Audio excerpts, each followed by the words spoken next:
Hello दोस्तों, आप सभी का स्वागत है मेरे चैनल पर आने के लिए, मुझसे जुड़ने के लिए बहुत बहुत धन्यवाद। और जैसा कि आप जानते हैं कि इस चैनल पर मैं तरह तरह की स्टोरीज ला रहा हूं, तो आज की जो स्टोरी है वो भगवान बुद्ध और अंगुलीमाल डाकू से जुड़ी हुई है।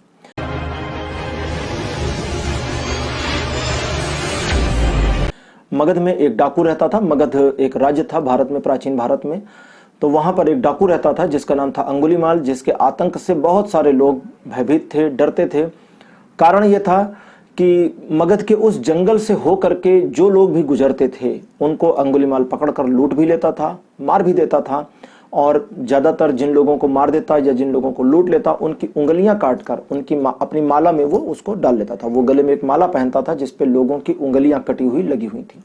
उस उंगलियों की माला के कारण उसका नाम अंगुलीमाल था। और लोगों में इस बात का बहुत ज्यादा खौफ हो गया था कि जिनकी हत्या करता है उनकी एक उंगली काटकर अपनी माला में डाल लेता है। तो उस समय मतलब कुछ समय के बाद भगवान बुद्ध का एक बार मगध में जाना हुआ। और चूंकि मगध में ये सब कुछ हो रहा था, तो मगध के एक बगीचे में भगवान बुद्ध और उनका संघ रुके हुए थे। कई बार ऐसा हो चुका था कि बुद्ध वहां आते थे तो वहां के जो राजा थे वो भगवान बुद्ध से मिलने आते थे।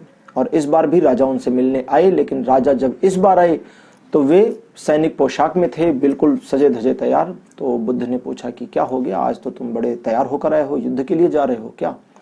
तो उन्होंने कहा, भगवान युद्ध के लिए नहीं जा रहा हूं, डाकू अंगुलीमाल का आतंक बड़ा बढ़ गया है। इस वजह से मैंने निश्चय किया है कि मैं ही जाऊंगा जंगल में सेना के साथ और उसे मार करके वापस आऊंगा। क्योंकि मैंने कुछ सेनाएं भेजी थी, अंगुलीमाल के डर से वो सब भाग गए। कुछ सैनिकों को भेजा था, वे सैनिक अंदर जाना ही नहीं चाहते थे जंगल में। तो मेरी सेना थोड़ी डर रही है। सेनापति ने कहा, सेना को मनोबल की जरूरत है। तो मुझे लगा भगवान मुझे साथ जाना चाहिए, मुझे किसी अन्य व्यक्ति की जान खतरे में नहीं डालनी चाहिए, क्योंकि आपको तो पता है वो लोगों की उंगलियां काट लेता है। तो बुद्ध ने कहा कि ऐसा करो कि 2 दिन रुक जाओ। तो उसने कहा, क्यों? तो बोले, मैं कहता हूँ, भगवान बुद्ध ने कहा, मैं कहता हूँ 2 दिन रुक जाओ, 2 दिन के पश्चात तुम जा सकते हो जंगल में, लेकिन अभी 2 दिन मत जाओ, आज मत जाओ और कल मत जाओ। राजा भगवान बुद्ध की बात को मना नहीं कर सकते थे। उन्होंने सोचा कि पता नहीं भगवान ने ऐसा क्यों कहा, बुद्ध ऐसा क्यों कहते हैं। खैर, उन्होंने भगवान बुद्ध के चरण छुए, बोले आपने कहा है तो मैं 2 दिन और रुकता हूँ, 2 दिन के पश्चात में फिर आऊंगा आपसे आज्ञा लेने के लिए। और वे अपने महल वापस चले गए। सेना उनकी जो छोटी सी टुकड़ी लेकर आए थे साथ में, वो भी वापस चली गई। उसी दिन राजा के जाने के बाद भगवान बुद्ध ने आनंद को कहा कि आनंद, उस अंगुलीमाल से मैं सोचता हूं कि खुद मिल लूं। तो आनंद डर गया। उसने कहा, आप कैसी बातें करते हैं, उससे मिलने के लिए तो राजा खुद डरा हुआ है, इतनी ढेर सारी सेना लेकर के जाना चाहता है, इसके सैनिक डर करके भाग गए, लोग उस जंगल में नहीं जाना चाहते हैं, तो आप कैसे जा सकते हैं, आपको डर नहीं लगता? तो उन्होंने कहा, डर क्या होता है आनंद? डर सिर्फ मानव का एक स्वभाव होता है। डर सिर्फ वही होता है जो हम महसूस करते हैं। अगर हम ना महसूस करें तो डर नहीं होगा। बुद्ध तो चूंकि एनलाइटेड हो चुके थे, उनको परम ज्ञान प्राप्त हो चुका था। तो आनंद ने हाथ जोड़े, बोले भगवान आप परम ज्ञानी व्यक्ति हैं, मैं आपके बातों और आपके तर्कों को काट नहीं सकता, इसके जवाब नहीं दे सकता। आप जैसा ठीक समझें, लेकिन मेरा मानना है कि आप ना जाएं, या फिर ऐसा करते हैं कि 10-12 शिष्य साथ भेज देते हैं डंडे वंडे लेकर के। तो उन्होंने कहा, नहीं इसकी जरूरत नहीं, अंगुलीमाल खामखा डर जाएगा, घबरा जाएगा। तो उसने कहा, आप क्या बात करते हैं, अंगुलीमाल डर जाएगा, आप कैसे करेंगे? तो उन्होंने कहा, मुझे एक लाठी दे दो, उसके सहारे से मैं जंगल में चलता हुआ चला जाऊंगा। झाड़ियां वाड़ियां थोड़ी हटानी पड़ती हैं, तो सोचता हूँ एक लाठी लेकर के जाऊं। तो बुद्ध ने एक लाठी ली और जंगल की ओर चले गए। कई शिष्यों ने और रोकने की कोशिश करी, लेकिन बुद्ध ने हाथ का इशारा किया और सभी शांत। भगवान बुद्ध जंगल में चले गए। बुद्ध आगे बढ़ते गए, जंगल घना होता गया। बुद्ध एकदम निर्विकार भाव से, निर्विकार मतलब चेहरे पर कोई भाव नहीं, ना मुस्कुराहट, ना तो दुख, न तो भय, न तो चिंता, एकदम शांति से चले जा रहे थे। काफी दूर अंदर गए तो एक पेड़ के ऊपर अंगुलीमाल बैठा हुआ था। उसने अब तक आहट पाली थी कि कोई आ रहा है। उसने सोचा कि पेड़ पे चढ़ जाऊं और ऊपर से कूद जाऊंगा और लूट लूंगा उसको। तो उसने देखा कि एक सन्यासी चला आ रहा है, गेरुआ वस्त्र पहने, लाठी हाथ में लिए, हाथ खाली, झोली भी नहीं है पीठ पर। तो उसने सोचा कि ये कैसा सन्यासी है, इसके पास तो कुछ नहीं, इसको लूट कर क्या फायदा। लेकिन फिर उसको तुरंत याद आया कि अरे मैं तो अंगुलीमाल हूं, इसकी हिम्मत कैसे हुई मेरे एरिया में आने की। तो वो उनको जाने दिया। थोड़ी दूर तक उसने उनको अलग अलग पेड़ों पर पीछे से, इधर उधर से, दाएं बाएं से फॉलो किया कि ये चाहता क्या है। तो उसने देखा कि ये सिर्फ रास्ता नहीं पार कर रहा सन्यासी, ये जंगल में भटक रहा है, घूम रहा है। बुद्ध तो अंगुलीमाल को ही खोजने गए थे ना, तो वो अब जो यात्री थे वो क्या करते थे, जंगल को पार करने के लिए निकलते थे। तो एक सिरे से निकले दूसरे सिरे से निकल जाना है, उनकी सोच ये होती थी कि डाकू ना मिले चले जाएं। लेकिन बुद्ध जंगल में भटकना शुरू कर रहे थे, तो अंगुलीमाल से रहा न गया। अचानक ही वो उनके सामने आया, तलवार हाथ में लेकर बोला, रुक जाओ सन्यासी। बुद्ध रुक गए। उन्होंने कहा, बोलिए क्या है। उसने कहा, जानते हो मैं कौन हूं। तो बुद्ध ने कहा, हाँ, तुम्हें तो सारा मगध जानता है, तुम्हारा नाम अंगुलीमाल है। तुम्हारे गले में जो ये उंगलियों की माला पड़ी हुई है जिससे दुर्गंध आ रही है, ये बताती है कि तुम अंगुलीमाल हो। और इतनी दुर्गंध तुम्हें नुकसान नहीं पहुंचाती, तुम्हें खराब नहीं लगती। तो उसने कहा, शांत हो जाओ, ये मेरी शक्ति बढ़ाती है, इससे मुझे याद रहता है मैंने कितने लोगों को मार दिया है। तो बुद्ध ने कहा, मारा होगा, मुझे उससे क्या, तुम जरा रास्ते से हटो तो मैं आगे जा सकूं। तो उसने कहा, नहीं नहीं, मैं देख रहा था कि तुम आगे नहीं जा रहे हो, तुम जंगल में भटक रहे हो। तो बुद्ध ने कहा, मैं विहार करने निकला था, मैंने सोचा कि वन विहार कर लेते हैं, जंगल में ही घूम लेता हूं मैं। तो उसने कहा, अरे मैंने कभी सुना नहीं कि कोई जंगल में वन विहार करने आया। तो उसने बुद्ध ने कहा कि अगर जंगल में वन विहार करने कोई नहीं जाता तो इस शब्द का नाम ही क्यों होता वन विहार। तो अंगुलीमाल ने सोचा, अच्छा हाँ, ये भी सही बात है, लेकिन तुम्हें डर नहीं लगता कि मैं तुम्हें मार दूंगा।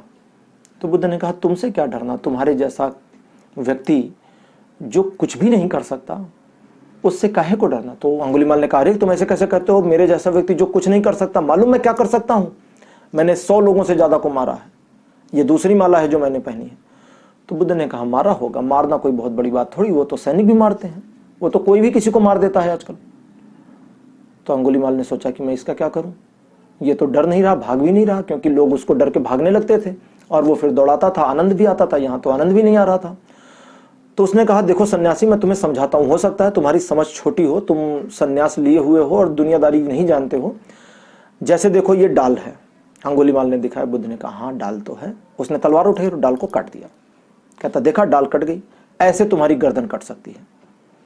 तो बुद्ध ने झुक करके डाल को उठाया, उसको दिया। अंगुलीमाल समझ नहीं पाया क्या हो रहा है, उसने डाल को ले लिया, बोला अब। बुद्ध ने कहा, इसे वापस लगा दो। तो उसने कहा, कैसे पागल इंसान हो तुम, जो कट गई वो वापस कैसे लगेगी। बुद्ध ने कहा, तुमने हमेशा कट ही तो किया है, हमेशा काटा ही तो है, कभी जोड़ा है जीवन में। तो उसने कहा, नहीं, मैंने कभी किसी को नहीं जोड़ा, कुछ भी नहीं जोड़ा, मैं क्यों जोड़ूं, मुझे क्या जरूरत। तो बुद्ध ने कहा, मैं जोड़ने के मार्ग पर हूं, तुम काटने के मार्ग पे हो, लेकिन मैं जोड़ने के मार्ग पर हूं, और मैं तुम्हें सिखा सकता हूं कि जोड़ना कैसे है। उसने कहा, आप कैसी बात करते हैं कि आप मुझे सिखा सकते हैं, आप चाहते हैं मैं आपका शिष्य बन जाऊं। बुद्ध ने कहा, ये तो बड़ी अच्छी बात कही तुमने, तुम बन सकते हो मेरे शिष्य। तो उसने पूछा, कितने शिष्य हैं तुम्हारे सन्यासी, बताना। तो बुद्ध ने कहा, तकरीबन 10,000। तो अंगुलीमाल ने कहा, ओह, तो तुम बड़े सन्यासी हो, समझा, लेकिन तुम्हें यह नहीं पता कि अगर मैं वहां गया तो तुम्हारे 10,000 शिष्य भाग जाएंगे, फिर मैं अकेला ही बचूंगा। तो बुद्ध ने कहा, कोई बात नहीं, जो भाग जाएगा उसे भाग जाने दो, तुम्हें क्या परवाह, और तुम कब से लोगों की परवाह करने लगे, जरा बताना। तो अंगुलीमाल को एहसास हुआ कि हाँ ये भी सही है, मैं लोगों की तो परवाह करता नहीं, मुझे क्या लेना देना। तो उसने कहा, लेकिन तुम्हारा शिष्य बनने से मुझे क्या मिलेगा। बुद्ध ने कहा, तुमने हजारों लोगों को सताया, सैकड़ों को मार डाला, बहुतों को लूट डाला, रहते कहाँ हो। उसने कहा, जंगल में। बुद्ध ने कहा, क्या फायदा इस लूटपाट, इस मारकाट का, कि तुम्हें रहने को ठीक से घर भी नहीं है। कौन तुम्हारा सम्मान करता है, नाम बताना। तो उसने कहा, मेरा सम्मान कोई नहीं करता, लोग मुझसे डरते हैं। बुद्ध ने कहा, मेरे 10,000 शिष्य हैं, तो इससे समझ सकते हो मेरा सम्मान कितने लोग करते होंगे। तो उसने कहा, हाँ, अगर 10,000 शिष्य हैं तो फिर लाखों लोग आपका सम्मान करते होंगे। तो बुद्ध ने कहा, क्योंकि मैं जोड़ने के मार्ग पर हूं, काटने के नहीं। तो अंगुलीमाल सोच रहा था कि मैं क्या करूं, इस सन्यासी को करूं क्या, कि ये तो डरता भी नहीं, भागता भी नहीं, अगर मार दूं तो ये शायद मर भी जाए, तैयार हो जाए, गर्दन ही झुका ले कि लो काट दो। तो वो सोच रहा था मैं क्या करूं। उसने कहा, लेकिन अगर मैं आपका शिष्य बन जाता हूं तो मेरे साथ क्या होगा। बुद्ध ने कहा, कुछ नहीं होगा, तुम्हारा जीवन और हृदय दोनों परिवर्तित होगा, तुम सन्यास के मार्ग पर आगे बढ़ोगे और जीवन में वो प्राप्त करोगे जिसके लिए तुम ईश्वर की ओर से धरती पर आए हो, जिसके लिए तुम्हारा जन्म हुआ है। तो अंगुलीमाल ने सोचा कि मैं क्या करूं। उसने तलवार उठा ली, बोला, मैं मार दूंगा तुम्हें। बुद्ध ने गर्दन झुका दी, बोले, मार दो। थोड़ी देर तक तलवार ऊपर थी, बुद्ध की गर्दन नीचे। बुद्ध ने गर्दन उठाकर देखा, बोले, क्या हुआ, इतनी देर क्यों कर रहे हो। उसने तलवार नीचे कर दी। कहता, मैं समझ नहीं पा रहा हूं, तुम कैसे सन्यासी हो, डरते भी नहीं हो मरने से। तो बुद्ध ने कहा, तुम शरीर को मार सकते हो, तुम केवल शरीर ही मार सकते हो, आत्मा को नहीं मार सकते। और आत्मा को ज्ञान की ओर कैसे ले जाते हैं ये मैं सिखा सकता हूं अगर तुम चाहो। उसने तलवार वहीं फेंक दी। कहता बहुतों को मारा मैंने, बहुतों की हत्या करी, बहुतों को लूटा, बहुतों को सताया, लेकिन आपके चेहरे पर एक शांति है। इस तलवार के आपकी गर्दन पर होने के बावजूद आपके चेहरे पर जो शांति थी ये कैसे प्राप्त करूं, क्योंकि मुझे तो शांति मिलती नहीं। बुद्ध ने कहा चलो मेरे साथ। अंगुलीमाल उनके पीछे पीछे वापस आ गया। 2 दिन बीत गए। 2 दिन के पश्चात राजा वापस आए, सेना के साथ आए। सेना खड़ी हो गई दूर में और राजा आए, भगवान बुद्ध के चरणों में पैर झुकाए, भगवान बुद्ध के चरणों में मत्था टेका, उनके पैर छुए और बैठ गए। बुद्ध ने कहा बोलो, अब 2 दिन बीत चुके हैं। तो उसने कहा हम भगवान, मैं 2 दिन बीत गया इसलिए आया हूं, आपका आशीर्वाद लेने आया हूं कि मैं जा रहा हूं, अंगुलीमाल का खात्मा करके आऊंगा। तो बुद्ध ने कहा मैंने तुमसे जो 2 दिन का समय लिया था वो इसीलिए लिया था कि मैं अंगुलीमाल से मिलने जाना चाहता था। राजा घबरा गया, कहता क्या बात करते हैं, आप उससे मिलने जाना चाहते थे? तो उन्होंने कहा हाँ, मैं मिलने जाना चाहता था और अब आपको जाने की जरूरत नहीं, क्योंकि जंगलों में कोई अंगुलीमाल नहीं है। तो राजा ने कहा अंगुलीमाल नहीं है फिर? तो बुद्ध ने कहा उस व्यक्ति ने अपना वो पुराना जो उसका प्रोफेशन था, डाकू था, लोगों की हत्याएं करता था, वो सब उसने छोड़ दिया है। उसने मेरी शरण को स्वीकार किया और अब वो मेरा शिष्य बन गया है। तो राजा बोले ऐसा कैसे हो सकता है, मैं तो मान ही नहीं सकता कि वो आपका शिष्य हो सकता है। तो बोले आपके थोड़ी दूर बगल में जो बैठा हुआ शिष्य है यही पहले अंगुलीमाल था। राजा ने बगल घूम कर देखा तो सिर मुड़े हुए, गेरुआ वस्त्र पहने एक व्यक्ति बैठा हुआ है शांत भाव से। राजा उठकर खड़े हो गए, दूर चले गए, डर के मारे तलवार निकाल ली। बोले भगवान आप हट जाए, मैं आपकी रक्षा करूंगा। बुद्ध ने कहा नहीं, रक्षा करने की जरूरत नहीं। तब तक अंगुलीमाल उठा, आया, घुटनों पर बैठा और कहा राजा अगर आपको लगता है कि मेरे पापों के लिए आपको मुझे सजा देनी चाहिए, मार देना चाहिए, तो बिल्कुल आप मुझे मार सकते हैं। और उसने अपनी गर्दन झुका दी। अब राजा की समझ में नहीं आ रहा था कि क्या करें। तो बुद्ध ने कहा कि राजा अब आवश्यकता नहीं है, अब अंगुलीमाल मेरा शिष्य हो गया है, अब वो धम्म के मार्ग पर है। धम्म, भगवान बुद्ध अपने संघ को धम्म कहते थे कि धम्म यानी धर्म ही है एक तरह से, कि धर्म के मार्ग पर है, उसका हृदय परिवर्तित हो चुका है और अब अंगुलीमाल असल में खत्म हो गया है और मेरा शिष्य बच गया है और अब यहां से इसकी यात्रा शुरू होती है। वो पुरानी यात्रा समाप्त हो चुकी है। राजा हैरान परेशान, अंगुलीमाल उनके सामने घुटनों पर बैठा हुआ, निर्विकार भाव उसके चेहरे पर, वो समझ नहीं पा रहे थे कि क्या हो गया। अंगुलीमाल जो था, एक्चुअली ये कहानी यहीं पर क्लोज होती है। अब इसके आगे की एक और चीज है, वो भी मैं आपको कभी बताऊंगा कि अंगुलीमाल ने किस तरह से अपने आप को परिवर्तित किया, उसकी लाइफ में और चीजें क्या हुई, ये भी आपको मैं किसी स्टोरी में सुनाऊंगा। तो अंगुलीमाल के साथ जो परिवर्तन हुआ सिर्फ एक चीज की वजह से हुआ। जैसा मैंने कहा था ना कि मैं हर स्टोरी के अंत में आपको मोरल्स बताऊंगा कि क्या मोरल इस स्टोरी का है। तो अंगुलीमाल का जो हृदय परिवर्तन हुआ या उसने अपने आप को एनलाइट कर लिया, चेंज कर लिया, कन्वर्ट कर लिया, उसके पीछे सिर्फ एक चीज थी और वो थी विश्वास, बुद्ध के ऊपर विश्वास। ऐसे ही आप जिनको मानते हैं, जिनको पूजते हैं, जिस शक्ति को आप आराधना करते हैं, भगवान, गॉड जो भी कहते हैं, उनके ऊपर विश्वास करें। विश्वास बहुत बड़ी चीज होती है। कई बार हम सिर्फ मांगने चले जाते हैं, मंदिर गए या जहां भी गए सिर्फ मांगने चले गए, नहीं, विश्वास करें। जैसा पिछली वाली स्टोरी में भी मैंने आपको बताया था चीजें, मैंने अपने एक वीडियो में भी कहा था कि भगवान को आपकी श्रद्धा चाहिए, क्योंकि हर चीज तो भगवान की बनाई है। उन्हीं की चीज उन्हीं को अर्पित करके आप उनको खुश नहीं कर सकते ना, क्योंकि हर चीज तो उनकी बनाई हुई है, पूरी दुनिया उनने बनाई है और उनकी दुनिया से ही चीजें उठा उठा कर उनको समर्पित करके प्रसन्न करने की कोशिश करना, वो एक रिचुअल है, वो दूसरी चीज है। लेकिन उनको खुश करना अपने फायदे के लिए, वो स्वार्थ है, तो वो स्वार्थ सिद्ध नहीं होता। इसलिए आपकी श्रद्धा चाहिए। अंगुलीमाल ने बुद्ध में श्रद्धा दिखाई, लेकिन अंगुलीमाल बुद्ध में श्रद्धा कब दिखा पाया? लोग तो समझ जाते हैं। इस कहानी का जो मर्म आपको है मैं वो बता रहा हूं, अब इसको ध्यान से सुनिएगा, तब आपको ट्विस्ट मिलेगा। अंगुलीमाल को बुद्ध पर श्रद्धा हुई, इसीलिए उसने अपने आप को परिवर्तित किया, इसीलिए राजी हुआ। लेकिन जब अंगुलीमाल को बुद्ध पर श्रद्धा हुई, उससे बहुत पहले अंगुलीमाल के ऊपर बुद्ध ने अपनी श्रद्धा डाल दी थी। बुद्ध को उस पर श्रद्धा थी कि यह परिवर्तित हो सकता है, अन्यथा बुद्ध जाते ही नहीं। तो एक तरह से कहते हैं कि जब आप ईश्वर के प्रति श्रद्धावान हुए हैं तो ईश्वर भी आपके प्रति श्रद्धावान हो चुके हैं। उनकी श्रद्धा न होती तो आप में श्रद्धा आती नहीं।